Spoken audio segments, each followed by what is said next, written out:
So now please join me in welcome Sherry Budziak, founder and CEO of orgSource. Thanks, Sherry. Great. Thank you, Kevin. Good afternoon, everyone, and thank you for joining us. For those of you who don't know me, I will give you a little bit of background. I've been working with associations to help them with digital strategy for more than 2 decades. I've been at the forefront of technology disruption throughout my career, not because I had a technology background, but I embraced technology as it enabled me to innovate and create new business opportunities. I graduated college with the goal to become an executive director of a nonprofit someday. However, my journey took me on a bit of a different path. So in 1994, I had the opportunity to work on developing one of the first, if not the first, website for association when I was at the American Association of Neurological Surgeons. Then 2 years later, I was asked to join another association to start a for-profit subsidiary that developed websites for associations. So as we approached Y2K, we had over 100 association websites that we were managing, as well as everyone's anxiety of what might happen at Y2K. But then over my 9 years there, I ended up overseeing 32 staff in 3 departments, which included IT, web services, and the for-profit subsidiary. So as I mentioned, I had no technical background, yet I was responsible for about a quarter of the organization and overseeing everything related to IT. So our team was innovating not only for the association customers, but also internally as we supported departments exploring new opportunities. During that time, we partnered with companies in Silicon Valley in the late 90s. We were on the forefront of exploring online learning opportunities. We created new online products that were supported by industry and much more.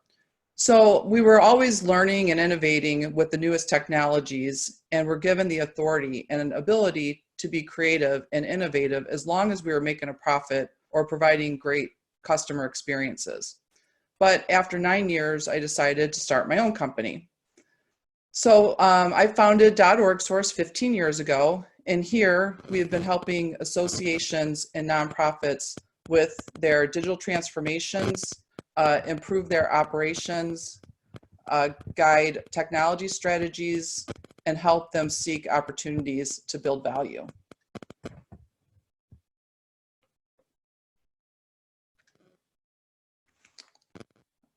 So additionally, over the last couple of years, I've authored 2 books along with my co-author, Kevin Ordonez. These books include stories from CEOs and suggestions on how to position your organization for success through disruption. So one of the lessons of our newest book is the future success means embracing the attitudes that will keep you on par with what is coming with Industry 4.0, and being aware of trends like by 2021, 1/4 of the top 100 consumer good companies will be using 3D printing to create custom products on demand. By 2025, 75% of the total workforce will be millennials, and their resumes will list skills we barely register today. By 2027, many employees will count robots among their coworkers. So while we've written 2 books to help the industry with technological disruption that was coming, we had not expected the rapid need for associations to have to pivot so quickly because of a pandemic. While this pandemic is a health crisis and shock to the system, it's a driving rapid adoption of digital technologies and ways of working needed for associations to stay relevant. As recently as February, moving forward with technology-related projects may have felt impossible for many, but then came the crisis, which made organizations focus on rapidly changing the way that they work. So some things that would have normally taken years to implement had happened in merely a few days. So what we saw is there was and there still is a lot of panic for many organizations. We started hearing from associations on how they were late to the party on having laptops so staff could work from home, being able to conduct digital payments, needing access to physical files, and overall virtual ways of working were challenging. We even heard of one association who closed their doors for 30 days because it was too hard for them to move their operations to a remote environment. Many leaders are finding wide gaps in their technical capabilities. They're realizing they must rapidly raise their digital skills to be efficient in this fast-changing environment. So, how can leaders shift behaviors, mindsets, and ways of working in such a short period of time, both for themselves and their teams? You can stay on that slide, Emily.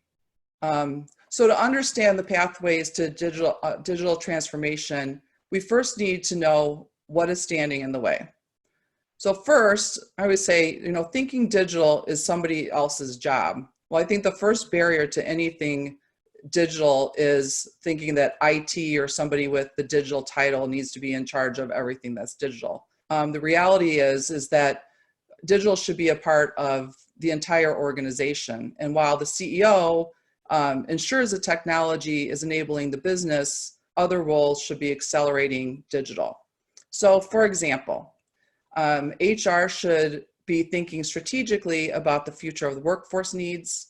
Education should be developing skills and knowledge on how to deliver education in new modalities. Finance should contribute to the company's data advantage. Of course, marketing should drive the online customer experience and deeply understand the customer's evolving digital presence and needs. And someone should be responsible for harnessing data as a competitive advantage. There's definitely a role for everybody to play. The second thing is waiting for the right time or everything to be perfect. I think one thing that we have that's taught us during this health crisis is that inaction has a price. So the same goes for organizations that fail to move ahead to deploy digital tools and operating models as minimal viable products that can evolve over time. The other thing that gets in the way is thinking that digital is about efficiency and doesn't enable innovation. Organizations need to foster the right culture and mindset to encourage experimentation, failure, and learning around new digital operating models and experiences. Otherwise, great ideas from your employees will get crushed under the weight of red tape, especially an organization in short-term crisis mode. As a result, you may focus on using digital to reduce costs during the crisis and miss the opportunity to generate novel thinking and opportunities that could deliver advantages for your association. So during this crisis, we witnessed some organizations that normally think digital first be able to easily and quickly pivot. So for example, the Society for Critical Care Medicine has had a work from home and pandemic policy for more than 10 years. They not only could easily keep working, whether it was due to a snowstorm here in Chicago or a pandemic. So they could easily jump into action, and in this case was able to easily start helping their members in real time with information on highly trafficked webinars and coordinate volunteers to be redeployed to New York City and much more. They really didn't miss a beat when it was required for the organization to work from home and serve their important industry. So, what talent is required? So I like to talk about this in kind of 3 different roles. So really to stay relevant and to think digitally, it's important for organizations to have someone or multiple people hold the roles of what I consider a digital strategist, innovator, and driver. So what are these roles? So a digital strategist stays ahead of emerging technologies and trends, and they envision how the organization can leverage these technologies in the future. A digital innovator looks for ways to kind of disrupt the status quo and thinks about how technology can position them for success, and finds ways to overcome legacy mindsets and new ways of working, as well as new business opportunities. And then you need a digital driver, someone who can build trust and collaborate across the organization. And it is important that this role can act quickly and be agile. So this might be one person, 3 people, multiple people, or your entire organization. Now more than ever, it's time to bring digital transformation forward. Short-term survival is a priority right now, but to thrive in the medium or long term, it may be necessary to revisit digital transformation plans.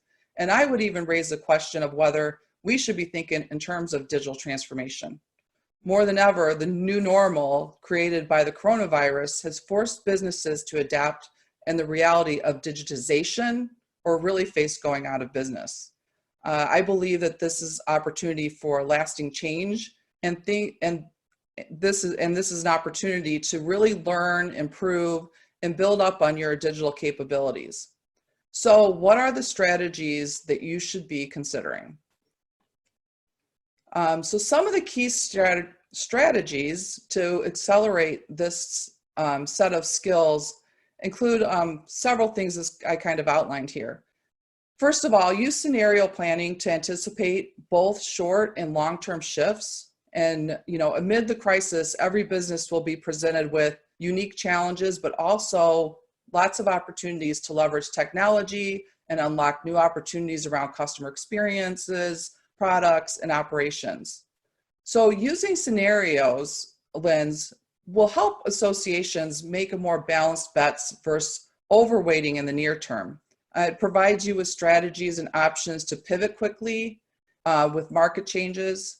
And recently, as Kevin had mentioned, we have been doing webinars, and Sharon Rice, who works with our customers on business strategy, provided a webinar on scenario planning, and you can access that presentation at orgsource.com/real-solutions.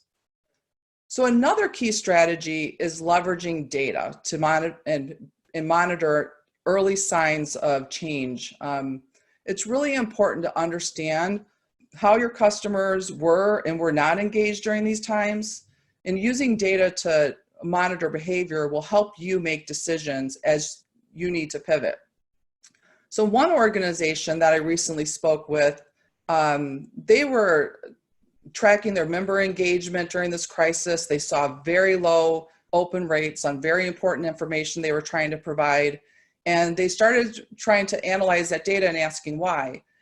Realizing that their members were bombarded with a lot of content, they decided to kind of rebrand their content, and they present or send out emails at 3 o'clock every day with 3 things to talk about.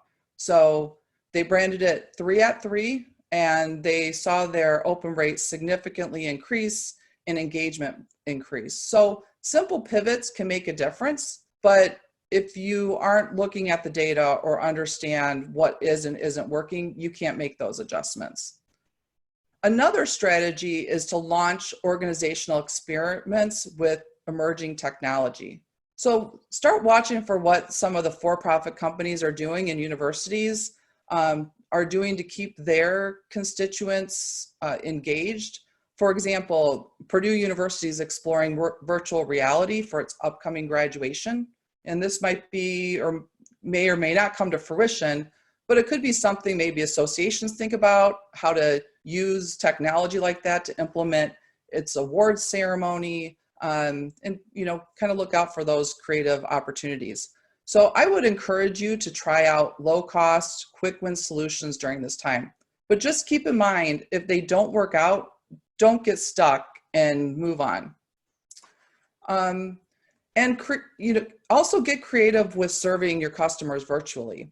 The pandemic has spurred incredible innovation with how organizations could continue to stay connected and serve their customers. We've all seen Skype-based courses, Zoom room networking events, virtual team building workshops, Periscope jam sessions, and all of these are obviously becoming very popular with the way that we have to work today.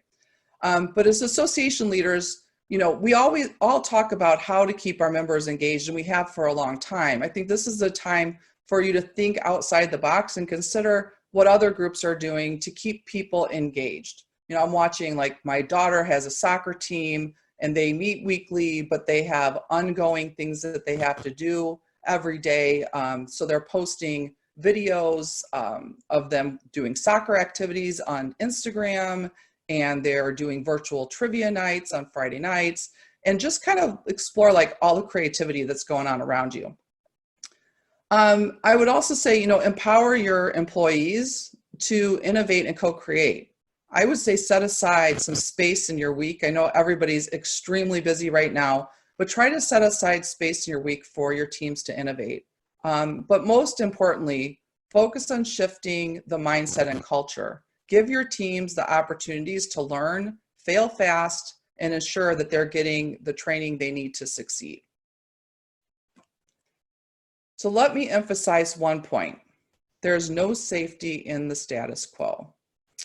The digital marketplace demands that you let go of the past, challenge current assumptions, and lead on what's next. Emily, if you can move the slide. Associations must redirect their reliance on tradition to an approach that is future-oriented and transformational. We can't ignore the competition because it surrounds us, and we can't apply tactics that we've relied on in the past. So without a different approach, I believe it'll be challenging to perform at the level the marketplace demands. The consumer environment is filled with options and opportunities. As buyers, we all know that we're increasingly able to control what and when and how we can make a purchase. Online networking and conferencing are creating new avenues for collaboration very rapidly. And this is an opportunity to provide your constituents with on-demand education, knowledge, and connections. So what we had asked, questions when we were registering, and a lot of people were asking, what are others doing? So I thought I'd show you a few examples to provide you with a little bit of inspiration. So the Emergency Nurses Association is doing a great job of fostering camaraderie and support of the profession. ENA use social media such as LinkedIn to invite members to participate in a virtual e-board to show appreciation to emergency nurses and all health professionals on the front lines. So they use something called Kudo Board. AARP immediately structured pathways for community involvement. They knew that people's lives and relationships were disrupted, so they provided support through community linkage and a new way to social integration. The National Restaurant Association Education Foundation launched the Restaurant Employee Relief Fund to support restaurant workers impacted by COVID-19, partnering with Guy Fieri, the Food Network, and others. At .org Community, we launched a program called In Lieu of Lunch, using Zoom to hold regular conversations with our members on what is impacting them today, and created a place to share solutions. The Virginia College of Emergency Physicians president had contacted them to let them know that he had created an intubation shield, and they actually worked with him to not only sell it, but distribute it in the state of Virginia. ACA, they push out daily huddle briefing videos for their members, and this has become very popular. And these are only a few things. There's a lot of other things happening, and we are actually collecting these stories that we're going to share with you all in the future. So now I'm going to talk about a few things to consider for you to remain relevant. So a couple things that I would suggest is find tools to cultivate community and engagement, and provide opportunity for your members to solve problems together. Make sure that you have someone who is responsible for delivering a great user experience. It's never been more important to test out the online experience and the steps your constituents are taking to engage with you online. And most importantly, I encourage you to stay curious and try new things. So, as Bob Iger said, the riskiest thing we can do is maintain the status quo. So now I'm going to take a few minutes to address some of the other questions that were sent in. So first, several of you asked, what do we do if we're just getting started? So I put together just a few tools that we use that have been effective for us and many of our customers. First is Microsoft Office 365. You know, it only provides you with email and access to productivity tools, but you can use Office 365 for team collaboration, document sharing. We see a lot of times that people aren't using the full suite of what Office 365 provides. So if you have Office 365 and you don't feel that it allows you to do a lot of collaboration, contact your vendor and maybe they can help you, show you some other tools within the product offering that will help you in a virtual workplace. Zoom, which you all are probably using right now. I think we're all living on Zoom, right? Rike for project management, Microsoft Power BI, which is free. And we love using a slide model and beautiful AI to create presentations and collaborate with presentations. So next, as you can imagine, we also received a lot of questions around virtual meetings. So I put together a list of virtual meeting tools that you can use if you are doing this yourself.